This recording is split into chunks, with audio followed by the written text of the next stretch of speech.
Assalamualaikum warahmatullahi wabarakatuh. Alhamdulillah, wassalatu wassalamu ala rasulillah. Segala puji dan puja kehadirat Allah subhanahu wa ta'ala, juga salawat dan taslim kepada Nabi besar Muhammad sallallahu alaihi wa ala alihi wa sahbihi wasallam. Saudaraku seiman, ketemu lagi dalam bahasan 40 hadis pilihan pembentukan karakter muslimah. Dan insya Allah kita akan masuk pada pagi hari pukul 10 waktu Mekah dan pukul 14.00 waktu Indonesia Barat atau Jakarta. Dan kita akan masuk ke hadis yang ke-9. Dan ini membahas tentang masalah kebersihan dan juga lebih fokus ke masalah mulut, yaitu bersiwak. Kita akan dengarkan teman-teman sekalian bagaimana hadis yang diangkat oleh penulis berhubungan dengan masalah ini. Saya akan bacakan bagi teman-teman yang pegang bukunya di halaman 43.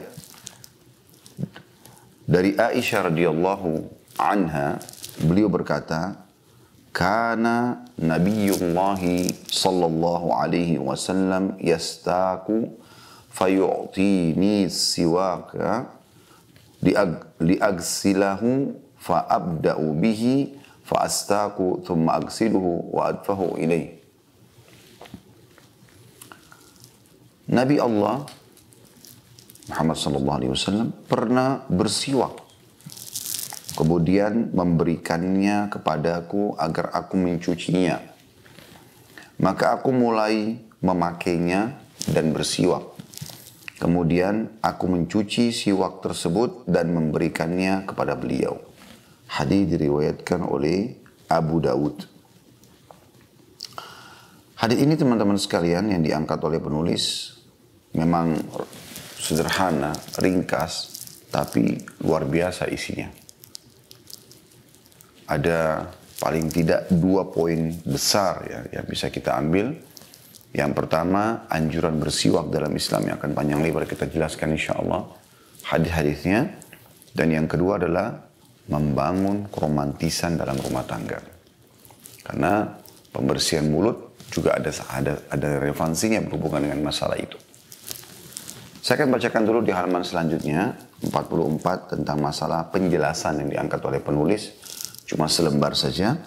Saya akan bacakan kata beliau, hadis ini menerangkan diperbolehkannya memakai siwak orang lain. Karena Nabi SAW pakai dulu, kemudian Nabi SAW berikan Aisyah supaya dicuci, lalu Aisyah pun memakai. Setelah itu beliau mencuci kembali, lalu memberikannya kepada Nabi SAW dan Nabi pun memakainya.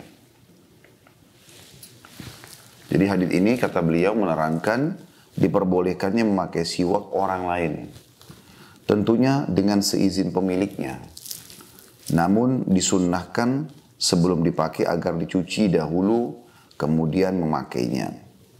Keterangan ini diambil dari kitab Ma'alimus Sunan karya Al-Khattabi juz 1 halaman 30. Dalam kitab Sahih Bukhari kata beliau di juz 8 di halaman 136 dan di dalam Sahih Muslim ada hadis yang menerangkan masalah tersebut. Hal itu terjadi pada Rasulullah SAW pada saat beliau sedang sakit menjelang wafat. Ketika Abdurrahman bin Abi Bakar radhiyallahu anhu masuk menemui Rasulullah SAW, sedangkan Rasulullah SAW sedang menyandarkan kepala beliau kepada Aisyah radhiyallahu anha. Waktu itu Abdurrahman membawa siwak yang masih basah dan biasa dipakainya. Beliau SAW mengarahkan pandangannya ke arah Abdurrahman, lalu Aisyah pun radhiyallahu anha mengambil siwaknya, kemudian meremukkannya, atau dalam kurung ujung siwak tersebut dengan mulutnya dan melembutkannya, kemudian memberikannya kepada Rasulullah SAW, lalu beliau menggunakannya. Ya. Sampai sini keterangan yang diangkat oleh penulis. Saya ingin tanggapin dulu apa yang dijelaskan oleh beliau, baru insya Allah kita akan masuk lebih jauh ke masalah faedah atau mutiara yang bisa kita ambil dari hadis ini. Yang saya katakan tadi ada 2 hal yang paling mendasar, yaitu keutamaan bersiwak. Itu makna lain juga membersihkan mulut. dan juga keromantisan dalam rumah tangga. Hadits ini teman-teman sekalian dijelaskan oleh penulis di sini tentang bolehnya orang menggunakan siwak orang lain. Tentu siwak ini kita udah tahu bersama-sama teman-teman sekalian, dia adalah kayu ya, yang dipakai tentunya dalam kehidupan sehari-hari dalam Islam. Dan dijelaskan oleh para ulama tentang masalah siwak. Saya akan contoh misalnya, dinukil dari Mulakhas Al-Fiqhi. Dalam kitab ini dijelaskan, siwak adalah bagian dari syariat Islam. Yang dimaksud siwak adalah menggunakan kayu atau sejenisnya untuk membersihkan kotoran dan warna kuning. Ya. Biasanya gigi kalau nggak dibersihkan kan berubah dari putih menjadi kuning. Yang menempel pada gigi dan gusi juga menghilangkan baunya. Bersiwak bisa dengan kayu, seperti kayu arak yang sudah umum ya. Semua yang umumnya dijual-jual, apalagi kalau di dekat Masjidil Haram, Masjid Nabawi, itu kayu arak yang mereka ambil. Ya. Atau bisa kayu zaitun, atau tangkai kurma, atau kayu jenis lain yang tidak mudah hancur dan tidak melukai mulut. Imam Nawawi rahimahullah menjelaskan dalam syarah Sahih Muslim, siwak menurut istilah para ulama yaitu kegiatan menggunakan ranting, potongan ranting kayu, atau yang semacamnya untuk menghilangkan warna kuning serta kotoran lain yang ada pada gigi. Jadi ini dulu gambaran tentang masalah siwak. Nabi SAW sangat gemar menggunakan siwak, sangat gemar.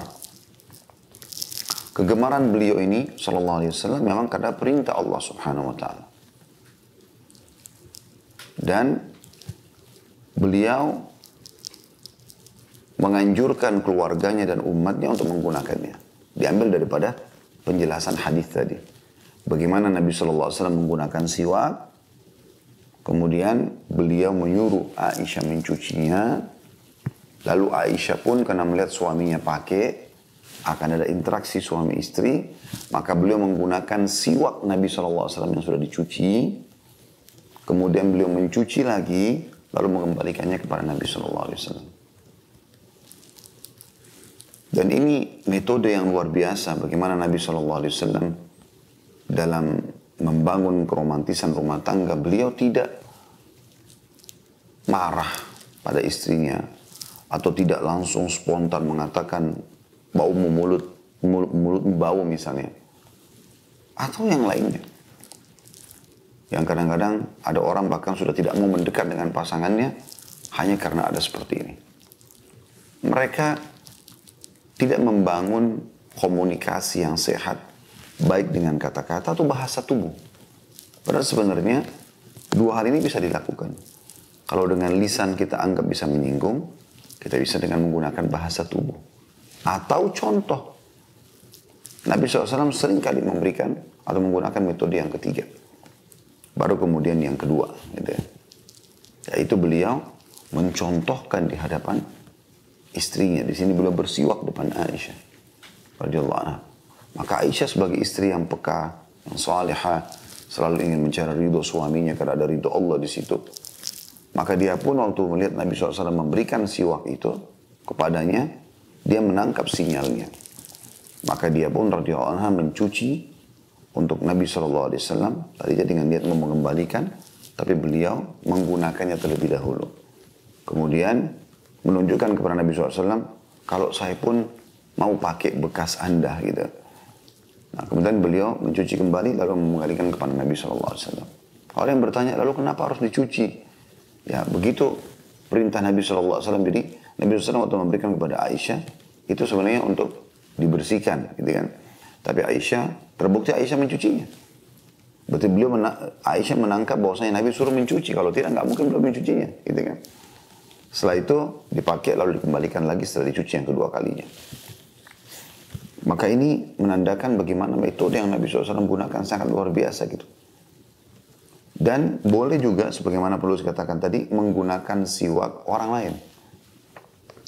Tapi tentu Kalau suami istri saja tadi dicuci, apalagi orang lain. Apalagi orang lain.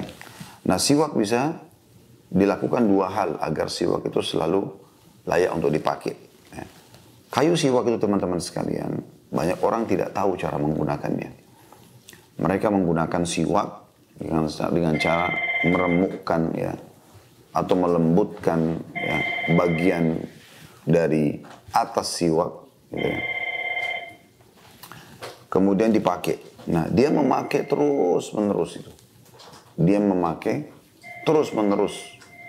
Dengan dia pakai terus-menerus tanpa dibersihkan, maka bisa saja kotoran dari mulut, air liur yang bau, bakteri yang ada, tertinggal di siwak itu. Sehingga yang tadinya niatnya dan maksudnya bisa membersihkan, sekarang malah bisa mengganggu. Karena ketidakfahaman. Yang benar adalah Anda pakai siwak, kayu batang siwak satu, dibersihkan, dirembukkan kemudian dipakai. Setelah itu, ya, Anda kalau sudah pakai sekali, dua kali, ya, dan boleh menggunakan siwak berulang kali, ya, setiap kali merasa butuh dipakai, gitu kan. Setelah itu dibersihkan, digunting bagian yang sudah remuk itu, kemudian dicacah lagi, lalu kemudian dipakai lagi. Jadi mungkin satu batang siwak itu bisa dipakai sekali, sehari atau 2 hari maksimal. Ya, tidak seperti sebagian orang yang salah paham menggunakan kayu siwak sampai berminggu-minggu. Jadi perlu difahami, makanya siwak harganya murah. Ya. Dijual kadang-kadang sereal, 2 real ya, kalau di Saudi. Mungkin sekarang kita juga online sudah banyak yang jual di Indonesia, tidak seberapa harganya. Dan juga sering dicuci. Selain dibersihkan, dicuci. Cuci ini supaya segar kembali kayu itu. Karena kayu siwak kalau kita biarkan tanpa kena air, dia akan mudah mengering dan mengeras ya. Seperti itu kurang lebih. Nah, dalil yang kedua setelah tadi masalah hadits Aisyah, diangkat juga oleh penulis tentang masalah kasus Abdurrahman ibn Abi Bakar. Siapa orang ini? Saudaranya Aisyah radhiyallahu anha ajma'in. Waktu Nabi SAW sudah mau meninggal, sempat dia masuk ke dalam rumah Aisyah, ingin menemui Nabi SAW dan ditemukan Nabi SAW sudah lemas, bersandar di dada Aisyah, detik-detik sebelum beliau meninggal dunia. Dan dia menggunakan siwak. Maka mata Nabi SAW ke siwak itu. Saking cintanya beliau dengan siwak ini. Melihat ke siwak tersebut, Aisyah sudah paham kalau Nabi SAW ingin itu. Dalam riwayat lain dikatakan bahwa atau dalam sebuah riwayat dijelaskan, Aisyah bertanya, ya Rasulullah, apakah anda ingin siwak itu? Nabi SAW berikan isyarat ya dengan mata atau dengan wajah beliau, kalau iya. Maka Aisyah pun meminta dari Abdurrahman, kemudian memotong bagian ujungnya yang sudah dipakai oleh Abdurrahman, kemudian mencacahnya kembali, kemudian memasukkan di mulut Nabi SAW. Dan setelah itu beliau wafat, alaihi salatu wassalam. Sampai kata sebagian ulama, ya, akhir sunnah Nabi SAW pada saat beliau meninggal adalah bersiwak. Dari sini juga bisa diambil pelajaran tentang bolehnya siwak dipakai oleh orang lain atau bekas orang lain boleh dipakai. Ya, tentu dengan dibersihkan bagian yang sudah dipakai oleh orang tersebut. Walaupun dalam riwayat ini lebih tepatnya sebenarnya sedang membahas masalah wanita. Bagaimana membentuk karakter dia menjadi pembersih depan suaminya. Ya, jadi bau mulut yang sering ngomong, ya, interaksi. Makanya Nabi SAW itu setiap kali mau masuk beliau bersiwak dulu, ya, supaya wangi. Gitu ya. Ini pelajaran. Dan dituntun ditarik hal yang lebih jauh daripada itu, seperti bau ketiak, bau kemaluan, bau badan secara umum, penampilan, semua ini harus dijaga. Tentu tidak asing lagi bagi setiap muslimah yang dijual oleh para perempuan-perempuan pelacur apa? Pakaian yang seksi, badan yang wangi, mulut yang wangi, tatapan mata yang syahdu, apalah ucapan-ucapan yang romantis. Harusnya setiap muslimah harus begitu. Setiap istri wajib lebih daripada mereka. Dengan begitu mereka berhasil menggoda banyak laki-laki dan terjerumus di dalam atau jatuh dalam pangkuan dia sehingga berzina dengan dia. Padahal sebenarnya akhlaknya sangat buruk. Berapa banyak laki-laki seperti itu. Dia ribut dengan istrinya, kemudian dia tidak paham banget agama, pelampiasannya ke diskotik, ke bar, ke karaoke, ketemulah dengan wanita-wanita seperti ini, lalu dia mendapatkan apa yang dia tidak dapatkan dari istri, dari keromantisan, dari bau wangi, bau mulut yang wangi, dari bau badan, dari pakaian yang seksi, dia nggak dapatkan dari istrinya itu. Maka apa yang terjadi? Dia melakukan perzinahan sama perempuan-perempuan yang haram ini. Setelah itu, anak-anak lebih jauh, dia menikah dengan wanita pelacur itu. Maka dia terkagetkan setelah itu. Menemukan ternyata akhlaknya jauh, perselingkuhan, kedustaan. Karena memang itu semua saudara-saudaranya zina. Kebohongan, penipuan, ya segala macam ini manipulasi, itu semua adalah satu paket. Wa na'udzubillah, semoga Allah selamatkan kita tentunya.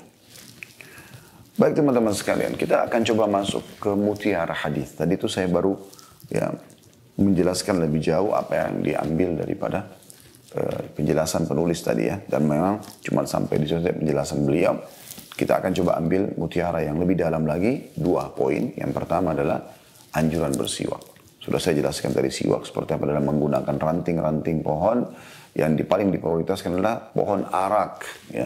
Umum kalau Anda tidak tahu apa pohon arak, Anda bisa ketik di Google, insya Allah keluar gambarnya.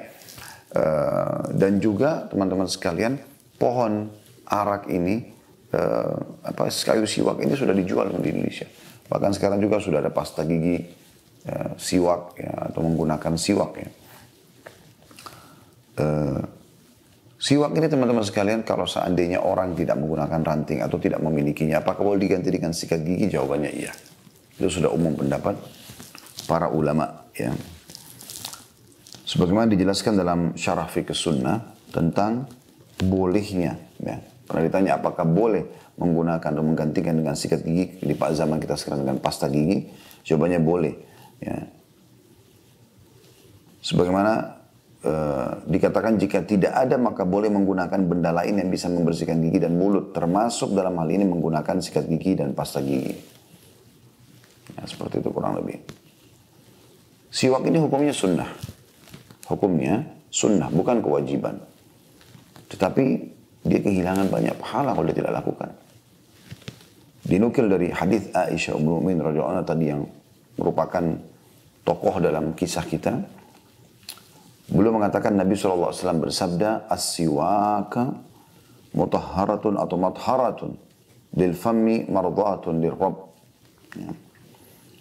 Artinya as-siwaka matharatun, siwak itu akan membersihkan mulut. Mathara itu pembersih, pensuci. Lil fammi, untuk mulut. Mardhatun lirrabb, akan mendatangkan ridha Tuhan, Allah Subhanahu wa taala. Jadi kita sudah bersih mulutnya, wangi, enak interaksi sama orang, dan juga bisa mendapatkan pahala. Hadis ini sahih, diriwayatkan oleh Imam Ahmad. Dan bersiwak ini adalah sunnah para rasul. Ya. Yang pertama kali bersiwak dinukil adalah Nabi Ismail alaihissalam. Terdapat lebih dari hadis yang menjelaskan tentang siwak dan motivasi yang melakukannya atau melakukannya. Dan merupakan dia adalah sunnah.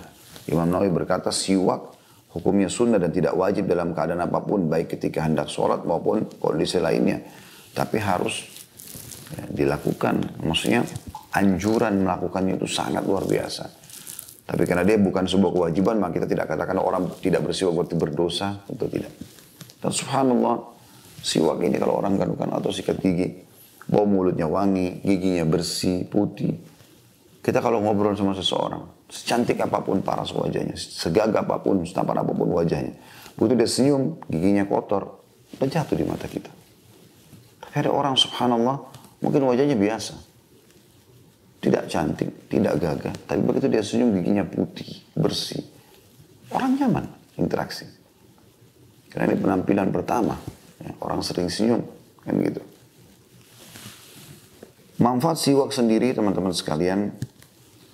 Sebagaimana tadi hadis yang kita sebutkan. Dia mensucikan mulut dan mendatangkan pahala. Ridha Allah subhanahu wa ta'ala. Dan itu hadis ini sudah menggabungkan luar biasa ya, 2 urusan. Dunia, urusan interaksi sama manusia, dan akhirat, urusan sama ya, Allah subhanahu wa ta'ala. Setiap kali Anda masukkan kayu siwak di mulut, dapat pahala. Anda kalau sikat gigi, niatkan. Ya. Karena tidak ada siwak, Anda menggunakan sikat gigi, Anda niatkan menjaga mulut yang Allah sedang amanahkan, ada pahalanya.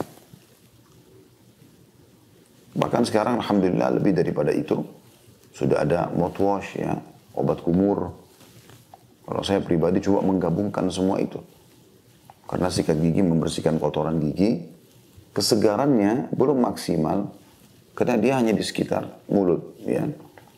Tapi kalau kita menggunakan mouthwash, obat kumur, dan Anda usahakan hindari yang beralkohol, ya. Cari yang free alkohol, kemudian Anda pakai kumur, maka akan menyempurnakan semua sekitar gusi, begitu juga dengan nafas jadi lebih segar, ya. Sehingga interaksi sama pasangan itu jauh lebih nyaman, ya. Jauh lebih nyaman, gitu. Nabi SAW menggunakan, ya, siwak ini bisa dikatakan dalam kehidupan beliau dalam keseharian itu berulang-ulang. Bukan hanya sekali dua kali, berulang-ulang. Gitu ya. Dan disebutkan dalam banyak riwayat tentunya. Misal pada saat mau wudu, anjuran yang sangat ditekankan. Yang pertama adalah pada saat mau wudu. Ada sebuah hadis riwayat Imam Ahmad yang berbunyi, kata Nabi SAW, laula an asyukka ala ummati la amartuhum bisiwaki inda kulli wudu. Kalau aku tidak memberatkan umatku, aku akan suruh mereka bersiwak setiap kali mau wudu. Ya. Anda kan diajarkan dalam Islam wudu setiap kali mau sholat. Pada saat mau tidur. Ya. Atau Anda mau mendapatkan pahala lebih banyak, Anda berwudu setiap kali batal, Anda wudu lagi. Ya. Anggaplah kalau kita hubungkan dengan sholat saja, misal sholat wajib 5 waktu, maka Anda 5 kali bersiwak. Kemudian ada sholat duha, ada sholat tahajud, ada sholat taubat, ada sholat wudu. Ada banyak sholat-sholat. Ada sholat istikharah, ada sholat tahiyat masjid, ada sholat gerhana, ya. Ada sholat minta turun hujan, istisqa. Jadi banyak sholat-sholat yang dianjurkan. Berarti Anda disuruh berulang kali bersiwak, ya. Dan ini teman-teman sekalian dihubungkan juga dengan hadis yang lain masalah sholat dalam hadis Bukhari. Mirip dengan ini tapi masalah sholat, kata Nabi SAW, laula ana syukka ala ummati au ala nasi la amartum bisiwaki ma'a kulli salah. Kalau aku tidak memberatkan, ya, umatku, sungguh aku akan perintahkan mereka bersiwak setiap kali hendak mau sholat. Kalau kita gabungkan kedua hadis ini, masalah wudu dan sholat, ini luar biasa teman-teman sekalian. Kalau saya tanya Anda berapa kali Anda sikat gigi sehari? Mungkin 2 kali, 3 kali. Kalau ada orang sudah sampai 4-5 kali sikat gigi tiap hari, itu luar biasa. Berarti udah orang ini, apalagi dia continue, dia istiqomah, maka orang ini sangat bersih gitu kan. Islam datang teman-teman menyuruh puluhan kali bersiwak, puluhan kali membersihkan gigi itu. Dalilnya 5 waktu sholat tadi hadis ini.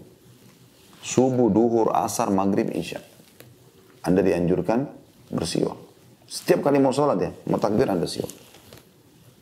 Berarti di sini Anda sudah 5 kali bersiwak dalam sehari. Atau 5 kali Anda sikat gigi. Sebelum sholat Anda sikat gigi. Sholat. Setiap mau subuh, sikat gigi. Duhur, asar, maghrib, isya. 5 kali berarti. Tentu kita sudah tahu teman-teman. Sholat wajib ini memiliki pendamping sholat sunnah. Seperti misalnya qobliyah subuh, yang dikenal dengan sunnatul fajr. Berarti di subuh saja Anda sudah 2 kali bersiwak sebenarnya. Sholat sunnahnya dan sholat subuhnya. Belum kalau Anda sholatnya di masjid. Anda mau sholat tahiyat masjid, juga ada. Berarti bisa sampai 3 kali kita bersiwak pada saat mau sholat wajib, apalagi kalau ke masjid, ya. Duhur juga begitu. Duhur lebih banyak lagi. Karena qobliyah duhur 4 rakaat. Sebelum Anda sholat 2 rakaat, salam, Anda bersiwak. Sholat 2 rakaat lagi, karena 4 rakaat sebelum duhur berarti sudah 2 kali bersiwak. Sholat duhurnya bersiwak lagi. Setelah ba'diyah duhur ada 4 rakaat sunnahnya. Kata Nabi SAW, siapa yang menjaga 4 rakaat sebelum duhur dan 4 rakaat sudah duhur, Allah akan haramkan baginya api neraka. Berarti setelah duhur, 2 rakaat pertama Anda siwak, 2 rakaat kedua lagi, setelah Anda salam dan Anda mulai 2 rakaat yang kedua Anda siwak lagi. Itu sudah berapa kali teman-teman? Tahiyat masjid sebelum subuh, 1. Sholat sunatul fajrnya, 2. Sholat fajrnya, 3. Di subuh begitu ya. Atau anggap Anda tidak tahiyat masjid pun, Anda sholatul fajr dan sholat subuh. Ini sudah 2 kali Anda bersiwak. Tapi kita anggap idealnya lah kita hitung sama tahiyat masjidnya. Kemudian sholat duhur. Ada tahiyat masjidnya. Ya. Itu 1, ada sholat qabliyah duhurnya. 4 rakaat berarti 2 kali, sudah 3. Nah ini qabliyah duhurnya. Sama tahiyat masjidnya. Ada duhurnya 4. Ada ba'diyah duhur 4 rakaat tadi berarti 2 kali. Berarti 6. Ya. 6 tambah 3 tadi subuh, itu sudah 9. Asar, sebelum asar ada 4 rakaat, berarti 2 kali bersiwak. 2 rakaat salam, 2 rakaat salam. Sama asarnya, berarti sudah 3. Kalau ada tahiyat masjid, berarti 4. Ya. Itu 9 tambah 4, ya. Sudah 13. Maghrib, ada qobliyah 1, ada maghribnya 1, ada ba'diyahnya 1. 3 berarti, tambah tahiyat masjid berarti 4. Berarti 13 tambah 4 sudah 17 kali. Isya juga begitu. Qabliyah Isya 1. Tahiyat masjid 1 berarti 2. Ya. Kemudian Isya'nya 1 berarti 3. Ba'di Isya 1 berarti 4. 4 tambah tadi 17 berarti 21 kali. Belum kalau Anda sholat witir. Dianjurkan witir sebelum tidur. Ya. Anda sholat witir 2 rakaat salam, lalu 1 rakaat, 3 rakaat, misalnya berarti ada 3. 2 kali pakai siwak. Berarti sudah 23 kali Anda bersiwak di situ. Kalau kita hilangkan tahiyat masjidnya misalnya, di setiap sholat berarti kurangin 5.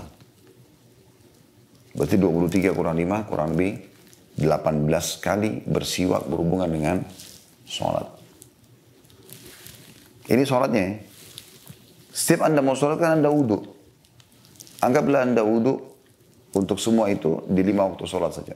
Berarti kan duhur, subuh Anda wudhu, sudah masuklah tahiyat masjidnya tadi, sudah masuk qabliyah subuhnya, sudah masuk subuhnya. Anggap semua itu dengan 1 wudhu misalnya.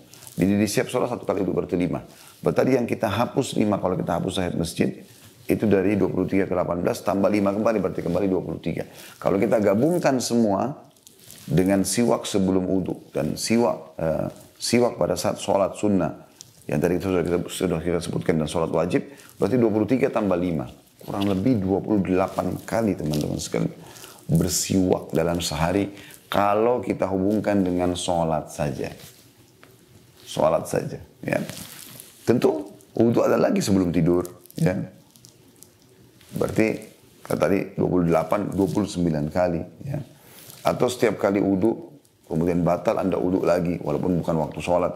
Itu berarti bisa bertambah. Anggaplah 30 kali bersiwak. Itu kan luar biasa. Itu belum kita bicara, orang kalau terbiasa dengan siwak teman-teman, dia kan asyiknya, kadang-kadang biar di luar waktu sholat, dia juga sambil bersiwak-siwak gitu. Tapi kita coba yang berhubungan dengan sholat aja dulu. Ini yang pertama, anjuran bersiwak di waktu mau wudhu dan juga mau sholat. Itu menandakan berarti memang penjagaan bau mulut ini luar biasa dalam Islam. Luar biasa gitu. Bagaimana teman-teman rasakan segarnya mulut pada saat habis sikat gigi? Pakai pasta gigi misalnya. Pakai kumur mouthwash. Seperti apa? Dan seperti itu terus Anda dalam keseharian. Itu luar biasa. Ditambah lagi dengan masa corona seperti sekarang. Memang harus lebih ekstra kita jaga kebersihan mulut kita. Maka subhanallah ini luar biasa penerapannya. Begitu juga ada anjuran selain wudhu dan sholat. Yang kedua adalah kalau mau membaca Al-Quran. Dinukir riwayat dari Ali radhiyallahu anhu. Beliau mengatakan kami diperintahkan untuk bersiwak. Ya. Oleh Nabi SAW dalam sabda beliau. Innal abda idha qama yusalli atahul malak faqama khalfahu yastami' al-Quran. Wa yadnu fala yazalu yastami' wa yadnu hatta yadha' fahu ala fihi. Fala yakra ayatan illa kanat fi jawfil malak. Hadis ini sahih riwayat Baihaqi. Artinya, Sesungguhnya seorang hamba ketika hendak mendirikan sholat, datanglah malaikat kepadanya. Kemudian malaikat itu berdiri di belakangnya, mendengarkan bacaan Al-Qur'annya, dan semakin mendekat padanya. Tidaklah dia berhenti dan mendekatkan diri kepada hamba tersebut, jadi maksudnya si malaikat tadi, sampai dia meletakkan mulutnya pada mulut hamba tadi, sangat dekat. Ya. Tidaklah hamba tersebut membaca satu ayat, kecuali ayat tersebut masuk ke perut malaikat tadi. Sebagian ulama menjadikan ya, dekatnya malaikat di sini kepada seorang hamba yang sedang sholat dan baca Quran itu karena membaca Al-Qur'annya. Maka ada yang memasukkan ini menghubungkan dengan hadis yang lain, sungguhnya malaikat terganggu dengan apa yang mengganggu ya, anak Adam, diantaranya bau mulut. Maka kalau Anda mau baca Al-Quran, anjurannya ada untuk bersiwak, membersihkan mulut. Minimal Anda punya kesadaran bagaimana kalau Anda mau ketemu dengan seorang tokoh, ya, masyarakat, Anda pasti akan jaga bau mulut Anda, bau badan Anda, penampilan Anda. Maka dengan Allah SWT lebih pantas masalah itu. Kemudian yang ketiga, pada saat masuk ke dalam rumah, ini juga ada anjuran khusus, ya. Dinukil dari Al-Mikdam bin Shuraih. Al-Mikdam bin Shuraih. Dari ayahnya dia berkata, Sa'altu Aisyata qultu bi ayyi syai'in kana yabda'u an-nabiyyu sallallahu alaihi wasallam idza dakhala baitahu qalat bis-siwak. Al-Mikdam bin Shuraih berkata dari ayahnya, aku bertanya kepada Aisyah radhiyallahu anha, dengan apa yang atau perbuatan apa yang Nabi SAW lakukan pertama kali sebelum masuk ke rumahnya. Jadi subhanallah, sahabat berbeda-beda ya. Mereka sangat jeli ingin mencari tahu apa saja kegiatan Nabi SAW supaya mereka bisa contohi. Maka sahabat ini bertanya kepada Ummul Mukminin radhiyallahu anha, karena dia adalah seorang istri Nabi, apa yang Nabi SAW lakukan pertama kali pada saat mau masuk dalam rumah? Maka jawaban Ummul Mukminin Aisyah radhiyallahu anha, bersiwak. Bersiwak. Ini juga anjuran supaya interaksi suami istri dalam kondisi bersih. Yang keempat, ya, ketika bangun pada malam hari, kita juga sudah umum biasa yang rutin sikat gigi, bangun tidur mereka biasa sikat gigi ya. Nah, kurang lebih seperti itu. Dinukil dari Hudzaifah radhiyallahu anhum, beliau menceritakan anna Rasulullah sallallahu alaihi wasallam kana idza qama min al-lail yashusu fahu bis-siwak. Bahwasanya Nabi SAW kalau bangun malam hari, maksudnya tentu untuk hendak sholat ya, maka beliau pasti membersihkan mulutnya dengan siwak. Hadis ini sahih diriwayatkan Bukhari dan Muslim. Imam Nawawi berkata, menjelaskan bahwa siwak hukumnya sunnah dilakukan kapan saja di setiap waktu. Akan tapi ada lima keadaan yang telah ditekankan untuk bersiwak. Ketika hendak sholat, ketika hendak wudu, saat hendak membaca Al-Quran, saat bangun tidur, dan saat ada perubahan bau mulut seperti misalnya karena lama tidak makan dan minum. Memakan yang berbau tidak enak, lalu diam dan banyak berbicara. Diambil daripada syarah sahih Muslim. Ya, jadi ini luar biasa gitu, anjurannya. Kemudian yang kelima teman-teman sekalian, ya, bersiwak itu merupakan turun-temurun syariat Allah Subhanahu wa Ta'ala. Sehingga boleh dilakukan kapan saja dengan niat menjalankan itu. Ya, dengan niat itu. Ya. Dinukil dalam sebuah riwayat bahwasanya Nabi SAW mengatakan termasuk sunnah-sunnah para rasul, ya,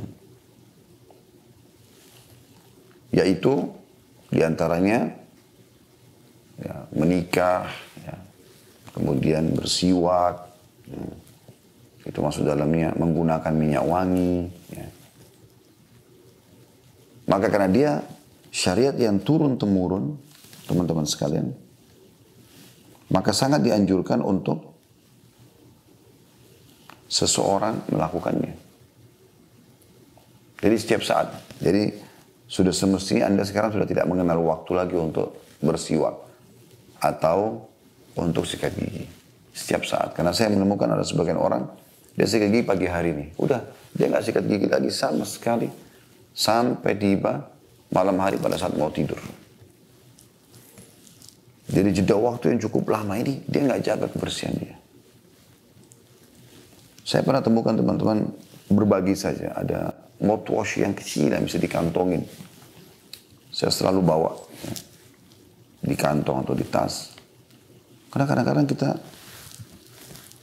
habis makan, ya, hanya ada air untuk cuci tangan, misalnya.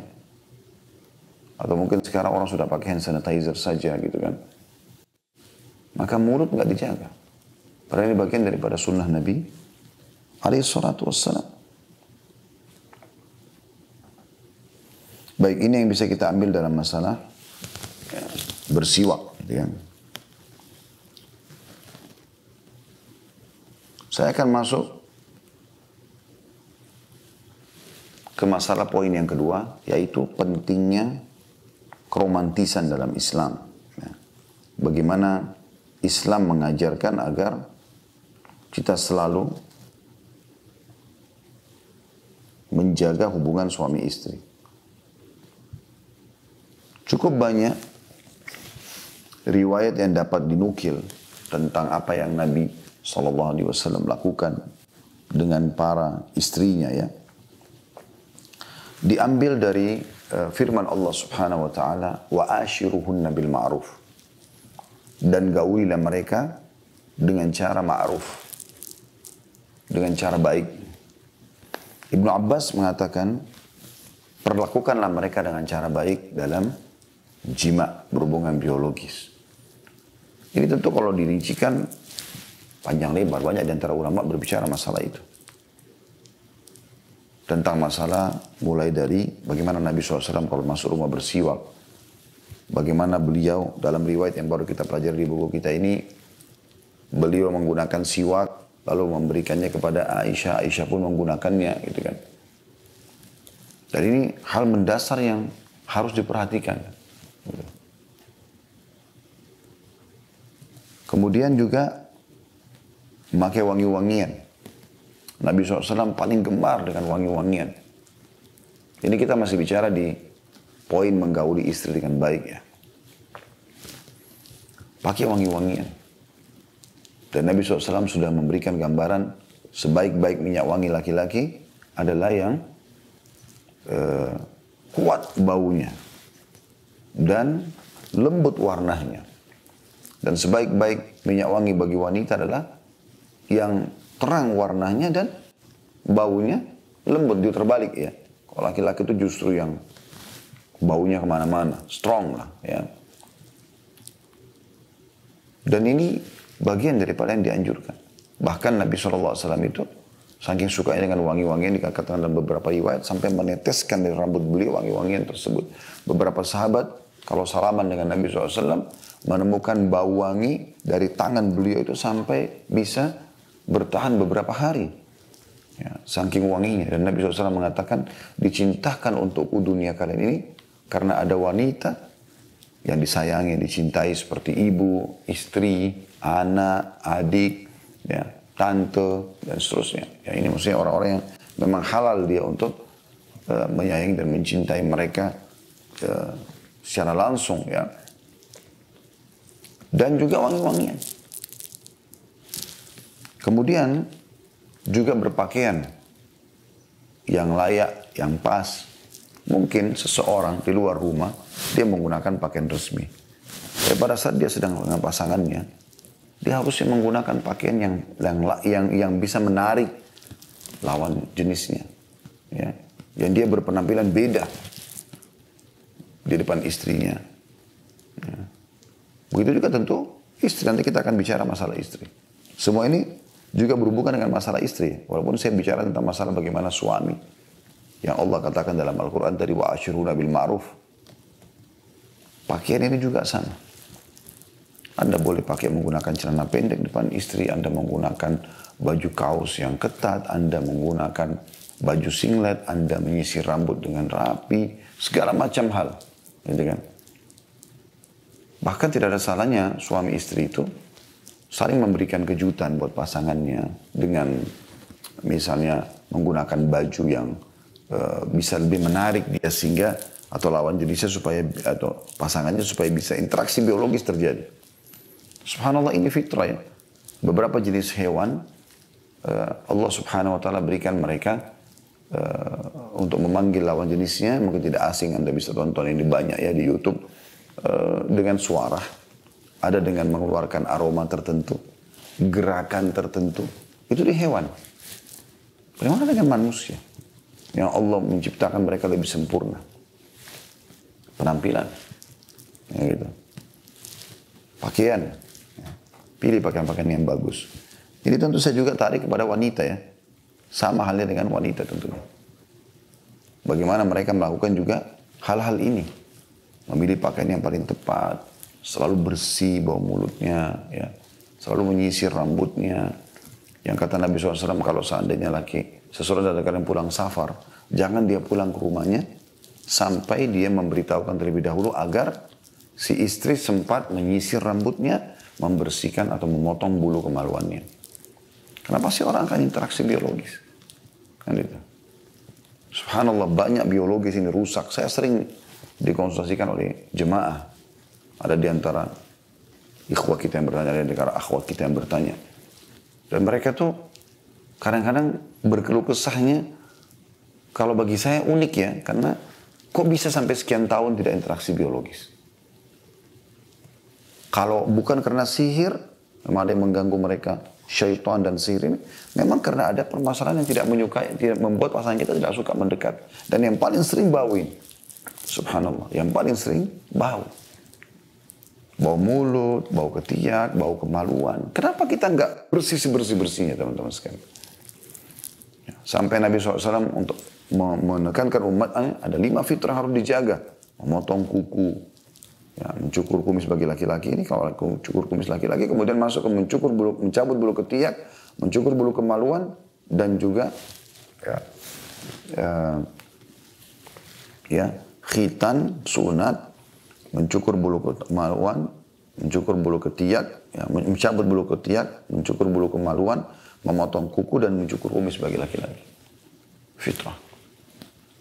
Untuk menjaga kebersihan itu. Rambut disisir dengan rapi. Jangan teman-teman karena sudah sekian tahun menikah, sudahlah nggak penting. Biar begini aja. Saya bahkan, subhanallah, pernah dapat informasi ada di antara ummahat yang berbicara, begini aja nggak dandan, tetap aja terjadi interaksi biologis kok. Jadi seakan-akan dia tidak sadari mungkin suaminya terpaksa. Dia tidak punya tempat pelampiasan yang lain, maka dia lampiaskan. Tapi si perempuan ini menganggap remeh. Satu waktu bisa saja dia tidak akan berinteraksi. Karena terbukti banyak di antara orang-orang di pengajian sendiri berkeluh kesah, ada di antara ummahat yang sampai sudah sekian tahun gak disentuh lagi oleh suaminya.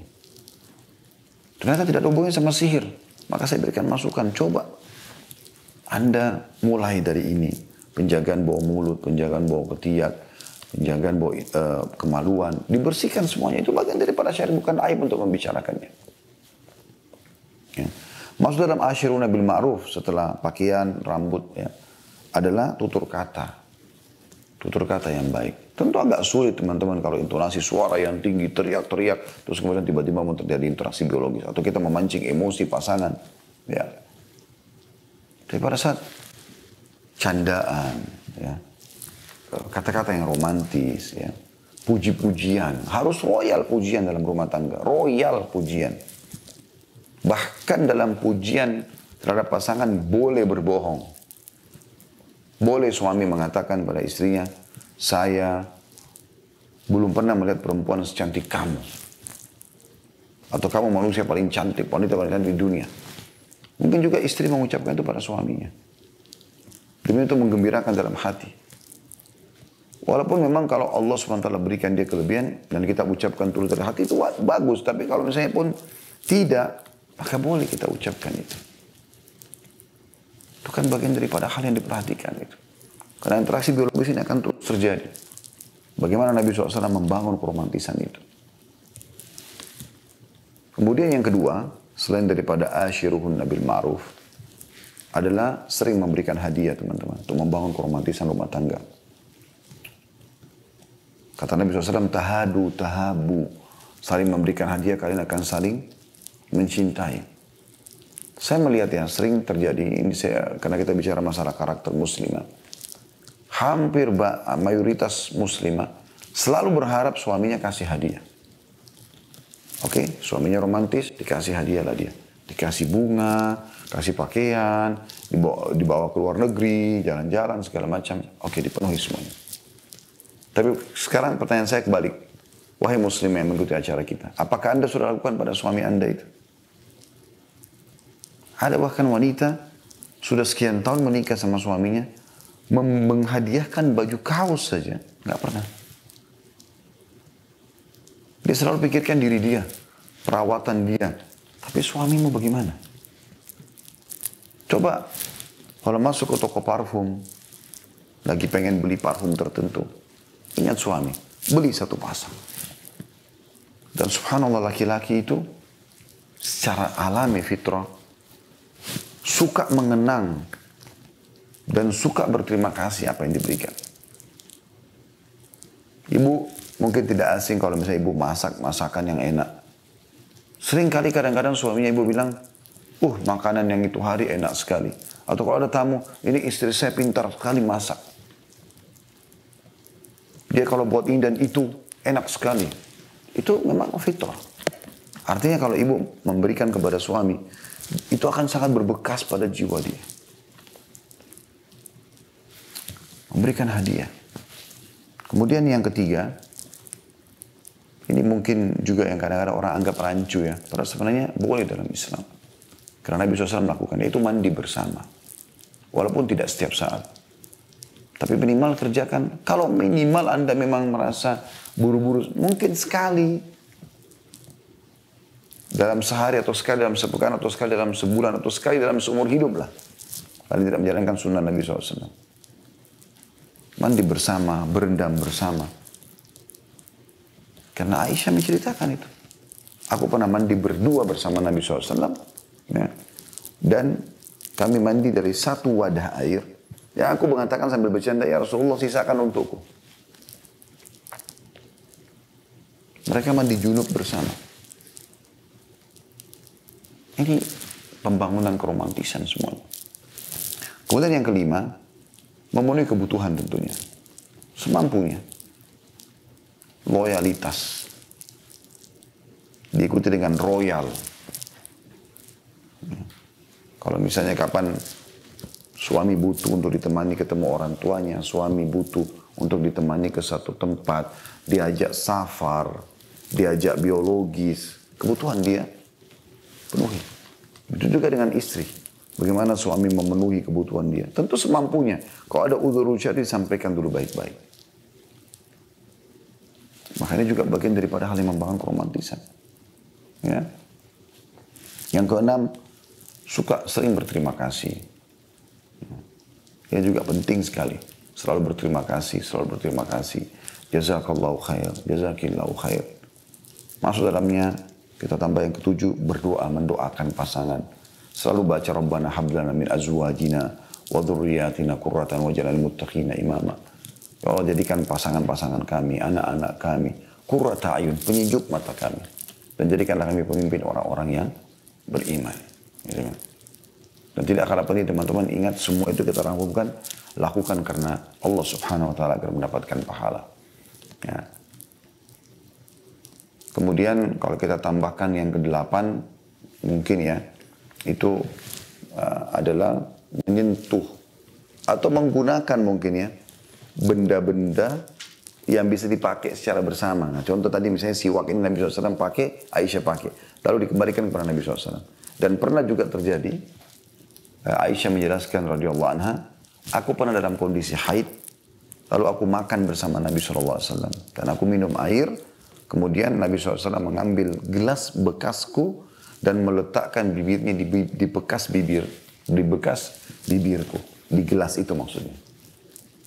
Jadi bagaimana Nabi SAW membangun itu, ya, menarik hati pasangannya supaya merasa nyaman. Ya. Juga mungkin kalau mau ditambahkan ya, ini di poin yang selanjutnya adalah tidur bila bersama mendekat teman-teman sekalian. Ini mungkin tambahan saja ya. Karena saya melihat ada banyak di antara orang mungkin karena tidak terbiasa sebelum dia menikah masih gadis segala macam. Dengan tidur apalagi dia sudah dibiasakan satu kamar sendiri. Maka dia merasa risih. Ya. Maka dia tidak mau mendekat. Ada seorang ikhwah pernah menyampaikan dia pengen sekali pada saat tidur berpelukan sama istrinya. Ya. Tapi dia selalu menjauh.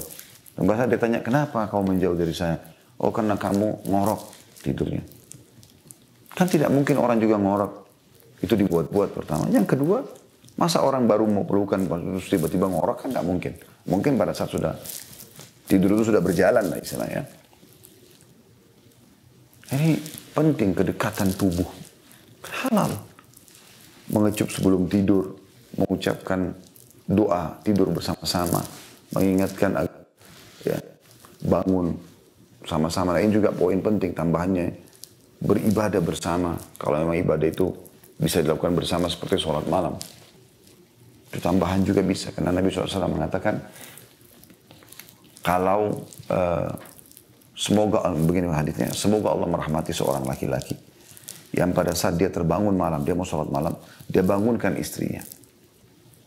Untuk sholat sama-sama. Kalau dia tolak, maka dipercikan air sedikit di wajahnya. Dan semoga Allah merahmati seorang istri. Sebaliknya, kalau dia bangun tengah malam, dia mau sholat malam, dia bangunkan suaminya. Tentu dengan santun, dengan baik, dengan ramah. Ya. Kemudian kalau dia tolak, dipercikan sedikit air di wajahnya. Ini bagian daripada hal-hal yang teringat di benak saya tentang bagaimana membangun keromantisan beranjak daripada bahasan kita tadi. Ini teman-teman kurang lebih bahasan kita.